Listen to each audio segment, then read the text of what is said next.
Welcome to the Minimalist CEO podcast with Nate Lindquist. Nate created the Minimalist CEO method to help business owners redefine and grow their businesses by finding new demand in places they never thought to look, where there's no competition. By following his opposite thinking strategy, Nate's coaching clients have grown their business up to 40% in just 2 months and created tens of millions of dollars in revenue. Nate himself has launched more than 140 businesses. On the show, Nate interviews successful business owners and experts who share the secrets you can use to have a better business and a better life.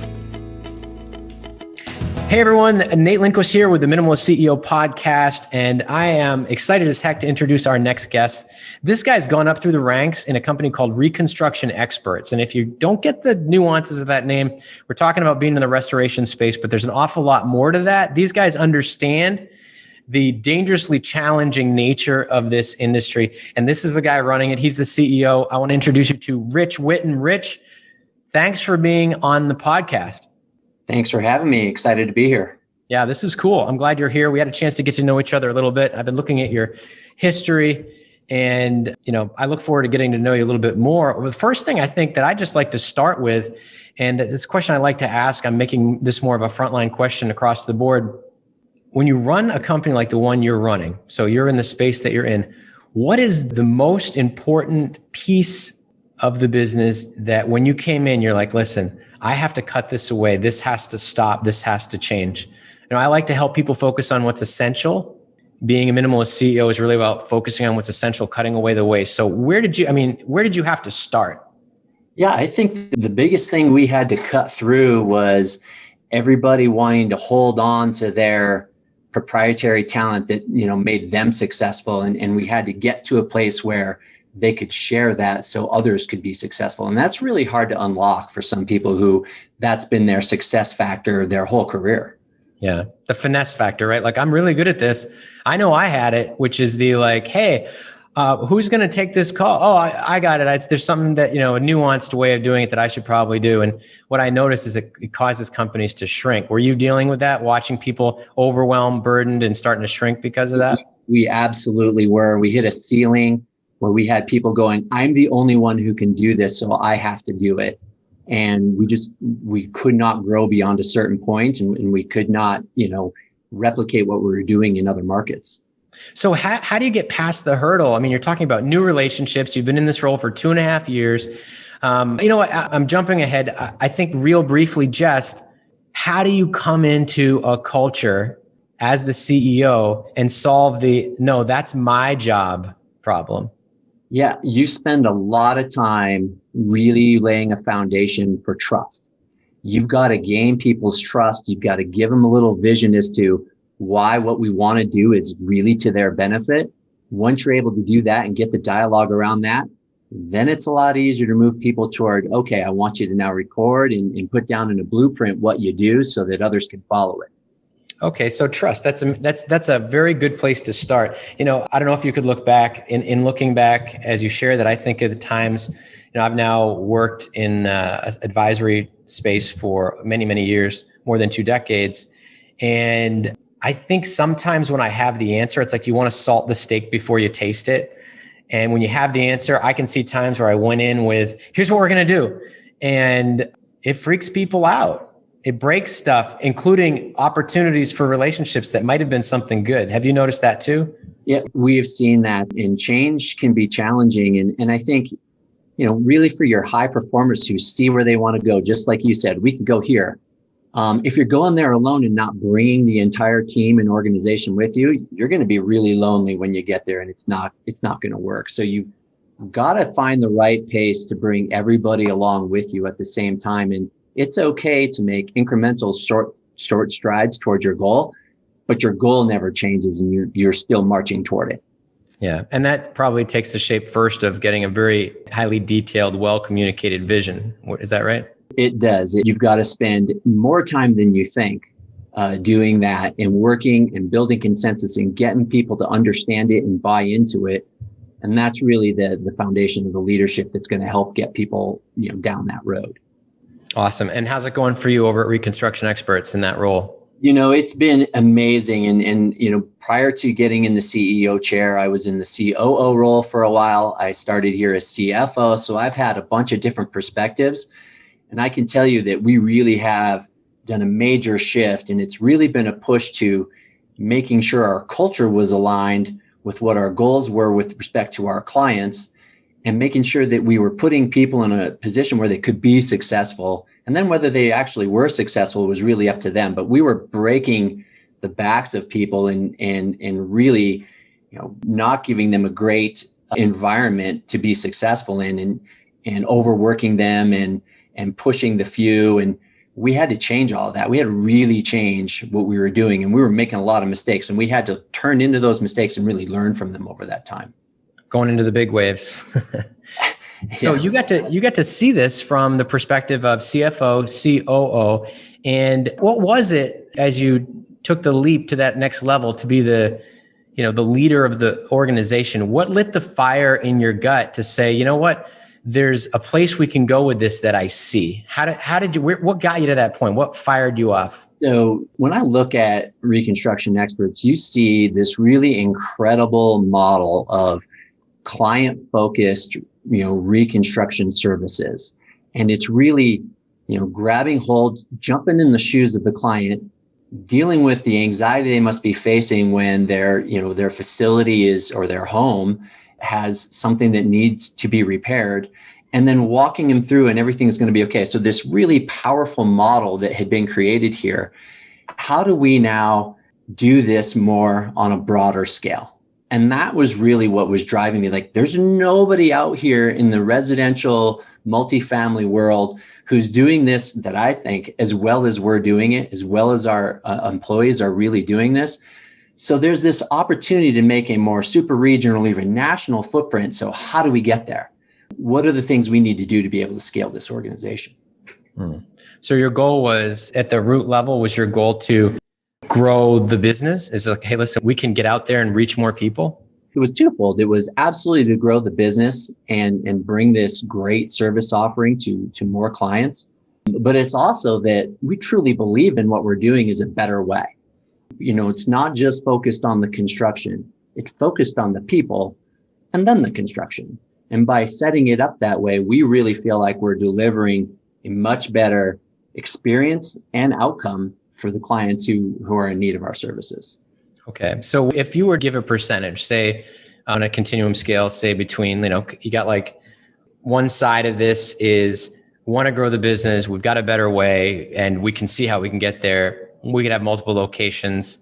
We could train people really well. And then the other side is we just really love helping people, not just having a better way, but helping people better. Where's the balance? I know there's a commercial reason for doing everything. Where's the balance for you? Yeah, I think the balance is actually toward more of the helping people. And this is where culture really kicks in for us, is we really have an organization that believes in that mantra. And when people aren't on board with that, they don't really last here that long. And so by making sure that we are stepping in and helping those people, we're also then growing from that. Because as we have, we know referrals are really important in this industry and in every industry.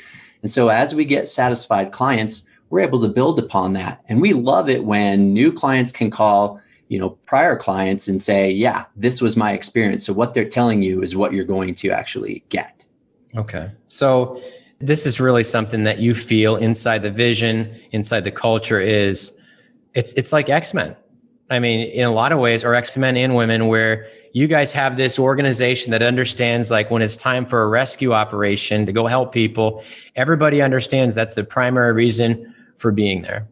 They do. And that culture took a second to build. It didn't happen overnight. And, our employees are absolutely incredible in this regard. I mean, I really do. I am blown away by some of the stories of going over and above that I hear from them.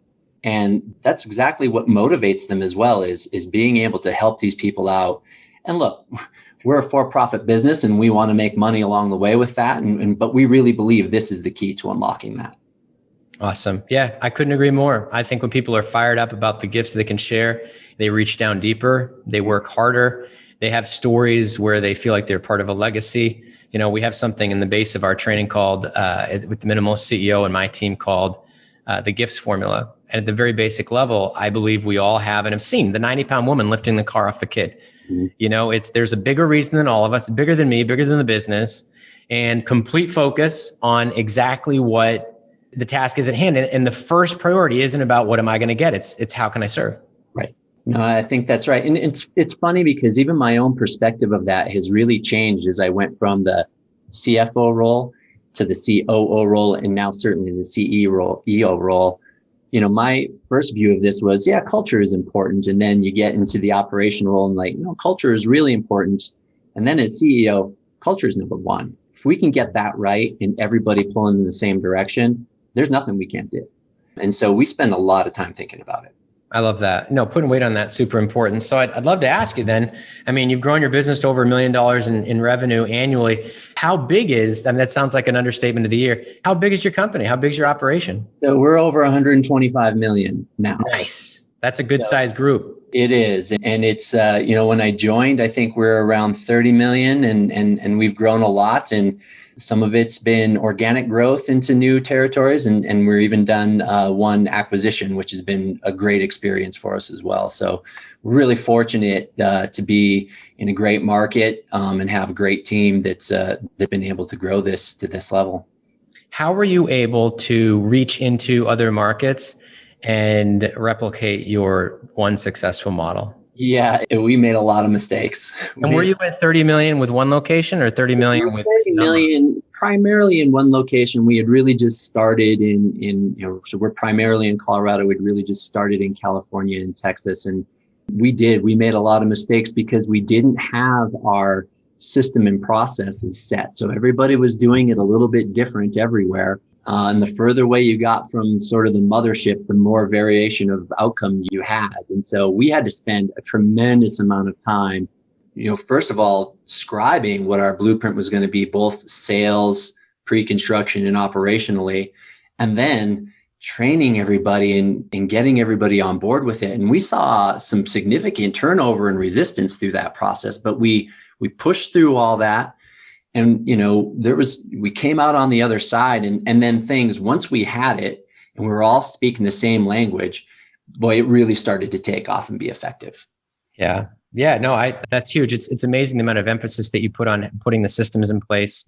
And I love it when, I've sat down with my director of operations and she says to me, she reminded me of what Ed Deming said, which is if you can't describe your processes, you don't know what you're doing.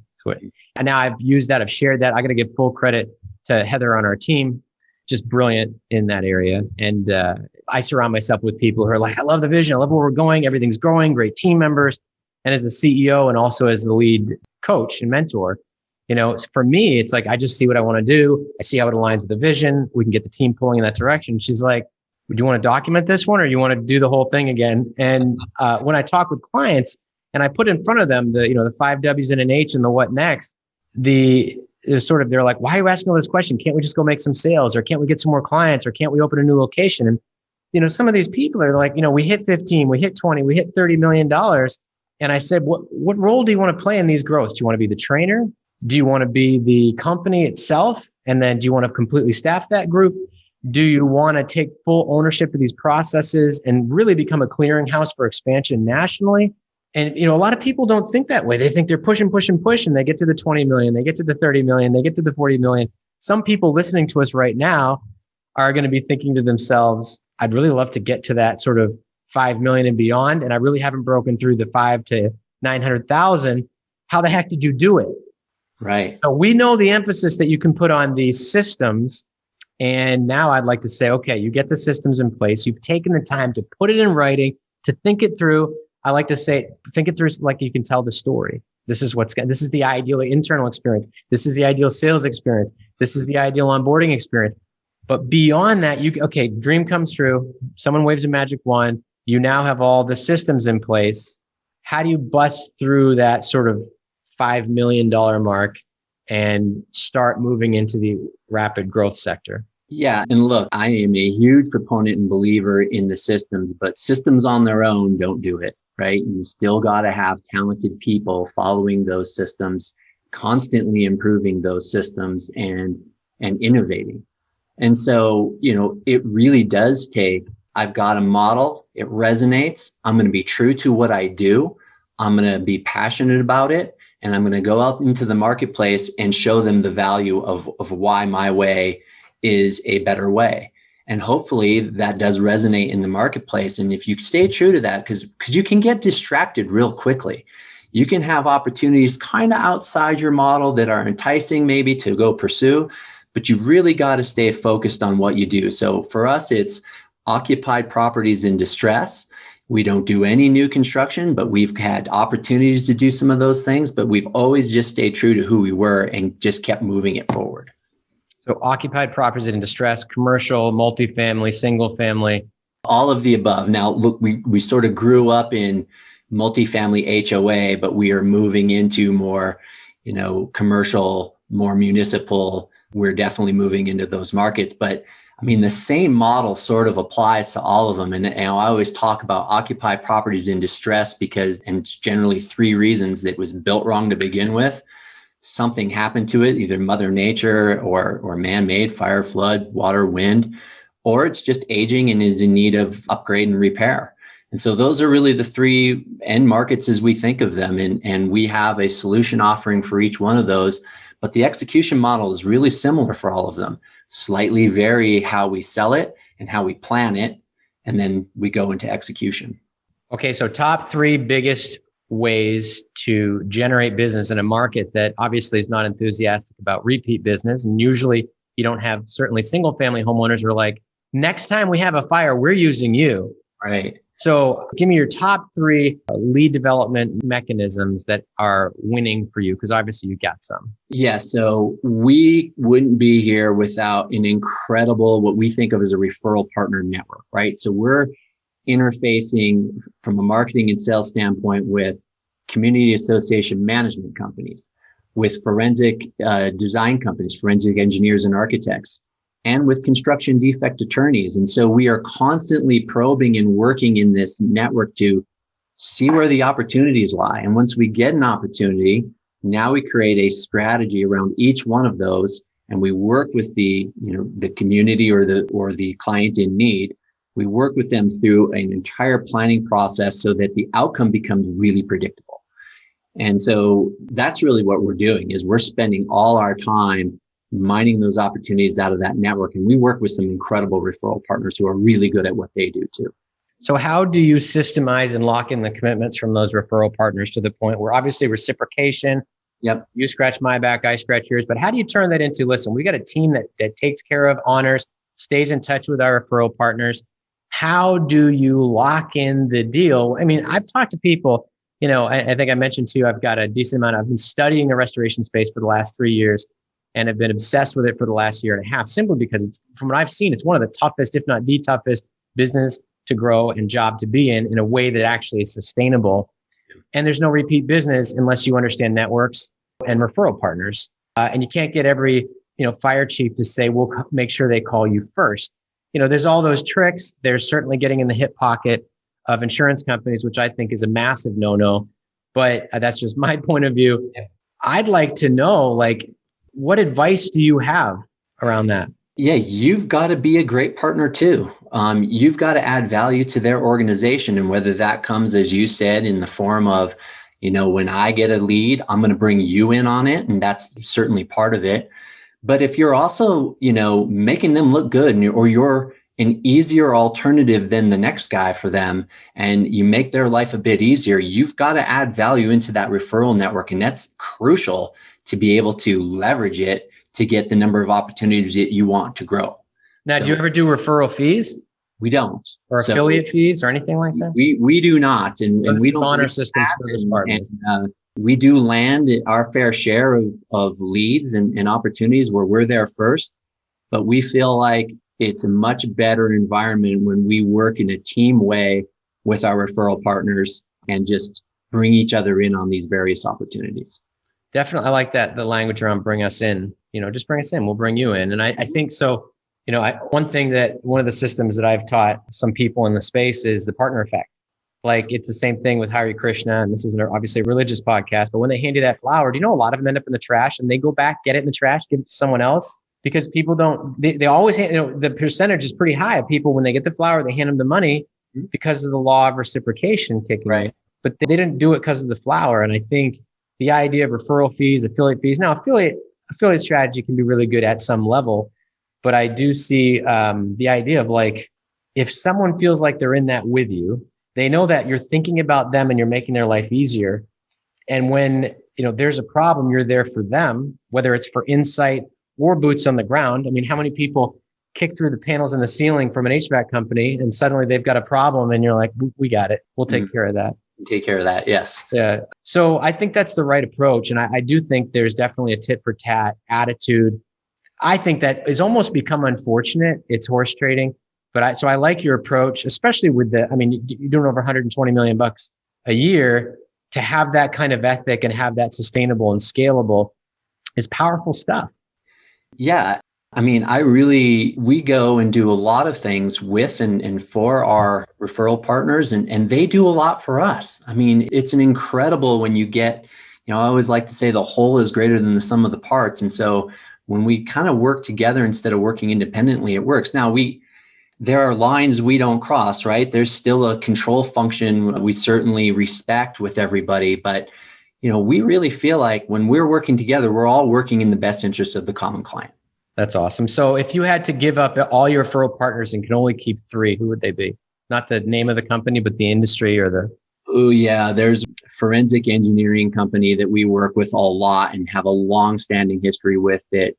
Man, we work so well together and we grew up together in the industry.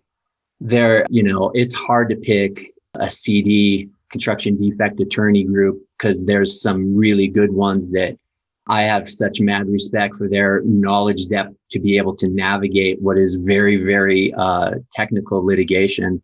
So it's hard to pick one there. But really, at the end of the day, our property management partners are really the key to putting us in front of the end clients who are really the ones signing our contracts. And without them, introducing us and hopefully we're making their lives easier along the way. That's just a critical group for us. And there's a few that, again, we have really long-standing relationships and have great respect for that I would love to work with, for the rest of my career. So these are third-party commercial and residential property management companies. They are. Yep. So exactly right.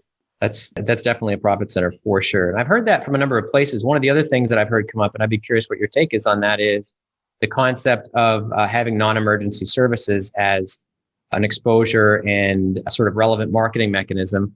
If you can't make an offer, like just in case your house burns down, just in case you have a structural problem, just in case there's a flood, what we found is that non-emergency products and services allow you to have a relevant offer that's out in the market so people can see you. Have you noticed that? And if not, what version, or if so, what version of that has that taken for you? Yeah, I think, we actually don't provide a lot of emergency services. We have trade partners who we refer into that. So if somebody's going to go do the board up after a fire, or somebody's going to go do the dry out from a flood, that's not necessarily a service offering that we're providing, but we're providing beyond that. Right now, what?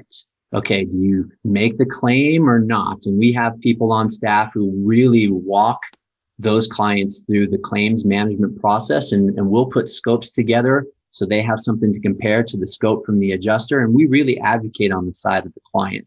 And that's where we position. And so from a non-emergent standpoint, the other 2 sections of our business, it was built wrong to begin with. And again, there's a litigation process and we're involved from the very beginning. We've got people who are engaged in providing expert witness testimony on cost of repair. And then hopefully we've been in such a good position all along. We're in a great spot to then advise that client on here's how the reconstruction needs to go. And so that's a great model for us. And there's really, I think a big piece of this is those are non-discretionary. That's non-discretionary demand. When something breaks, it needs to be fixed. And so even when you have economic cycles, we're sort of immune to those economic cycles for a good chunk of our business. The last piece is really its relationship with the property management companies on opportunities. They've probably got reserve studies, so they know what is going to need to be repaired and when on their buildings. And so we want to be there and show the value of how we can plan and help either extend the useful life of their building for a minimal investment, or when it comes time to make a larger repair, how we're going to add value and walk through that, because the occupied portion of occupied property reconstruction makes it really complex. Yeah. Well, and also it makes it deeper and urgent in the need department. So from the standpoint of deferred maintenance, it's like when, being a property owner and, an investor as well, in business, you bring money in the front door and you find a way to close the back door. Right. And deferred maintenance can rear its ugly head if you don't have projections and planning and calendars related to that, which I see as a common problem. But it also becomes, go do whatever it takes, please. This is, we got people, the renters need to be taken care of commercially or residentially. Now, obviously at some levels, you run into stuff like they won't have heat. We run into that stuff, or they can't use their water or their sinks.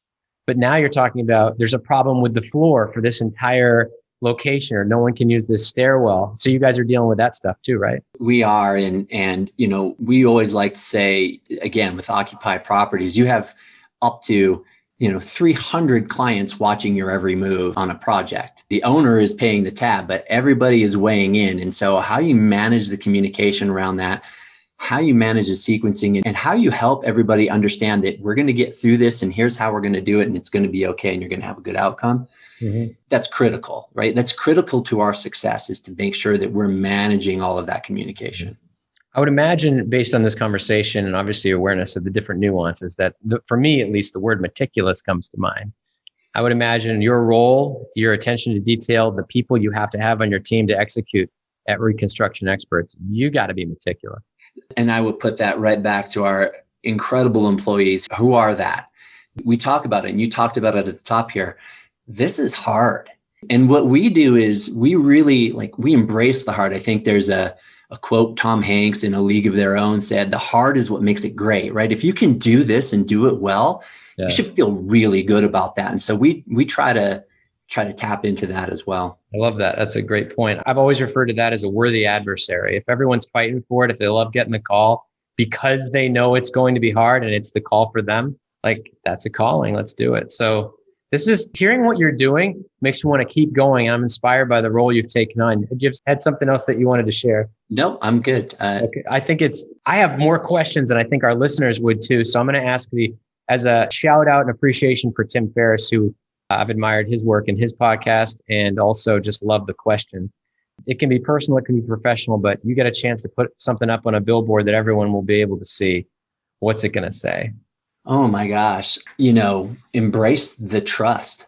There's the book that I read a while ago that I really identify with, it by Stephen Covey Jr. And it's a trust-based organization book. It's The Speed of Trust is the name of the book. And yeah, I couldn't be a greater believer in the value that you get when you really do face down trying to build a trust-based organization. And it's not easy, but on the billboard, I would say, you'll never be more satisfied than when you get to try to create a trust-based organization. And I'd love to say we're there, right? And it's never going to end. It's always ongoing, working toward that. But I would just put up there, trust-based organizations are real, help you succeed. Awesome. Embrace the trust. Okay, awesome. Well, again, Rich Whitten, I appreciate you being on the podcast. This has been a great interview. Thanks for being the transparency. I think one of the things I've been talking about a lot lately is transparency creates transformation. And your ability to share, give people something to reflect on has not only gone deep, but I think it's inspiring to know that, you can come in the role that you were in with no probably idea that you'd be running a $125 million company or so. And I just look forward to watching and learning more. So I really appreciate your time on the podcast. Thank you so much for having me on. I really enjoyed it, Nate. Yeah, this has been a blast. So real quick, everyone, just thanks for joining us on the Minimalist CEO podcast. Again, this is Nate Lindquist with Rich Whitten, the CEO of Reconstruction Experts. And we've had a great interview. Do me a favor, do yourself a favor, share this, subscribe to this. Make sure that you hear the upcoming episodes. We have some really special topics coming up that are going to be surprising, I think, for everybody. When it comes to what's essential, we're getting out on the cutting edge. And we couldn't do it without interviews with great folks and leaders like Rich today. So Rich, again, thanks for being on here. I really appreciate it. And Thank I you. hope to have you back on. You bet. Thanks everyone for listening. We'll be back really soon with the Minimalist CEO podcast. I'm Nate Lindquist. Over now.